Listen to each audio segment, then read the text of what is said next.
iniziamo, grazie di accogliermi tra voi e di avere la possibilità, diciamo così, di condividere questa esperienza di cui sono stato protagonista e continuo a essere protagonista di questi rapporti che abbiamo stabilito come organizzazioni dell'agricoltura, in modo particolare con le comunità andine attraverso l'Università del Cusco, che è Sant'Antonio Abad. Unitamente all'Università di Sant'Antonio Abad del Cusco abbiamo interessato, diciamo, a tutta l'iniziativa che abbiamo messo in moto anche il comune di Omongate. Si tratta di un comune che si trova a circa 200 km a nord di Cusco e dove passa praticamente una strada che collega, vorrebbe collegare i due oceani, quello Atlantico con quello Pacifico. Ciò detto, io ho tanti modi per, come posso dire, affrontare questo argomento.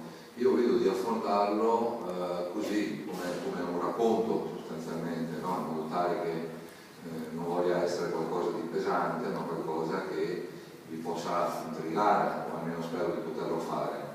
Io partirei con la prima immagine. Quando l'aula è pronta, ma non dovete preoccuparvi, dopo arriverà la prima immagine, non preoccupatevi, parlando del rapporto che hanno avuto le comunità italiane con le comunità peruviane. Noi dice, cosa c'entra il Perù con gli italiani?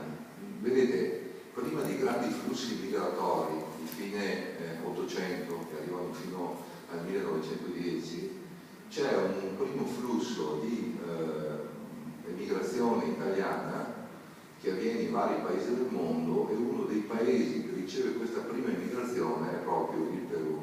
Attenzione, non è l'immigrazione dei diseredati, quelli che arrivavano dalle lotte della Poi, le lotte bracciantili per intendersi, no? E quindi che fuggivano dalla fame per cercare una nuova occasione di vita. No, si trattava generalmente di persone che erano degli idealisti e che in qualche misura avevano dei conti in sospeso con la giustizia italiana, non perché avessero rubato, ma perché magari avevano partecipato ad alcune lotte, come le lotte per l'indipendenza d'Italia, che arrivano nel 1861, e quindi si rifugiano in questi paesi.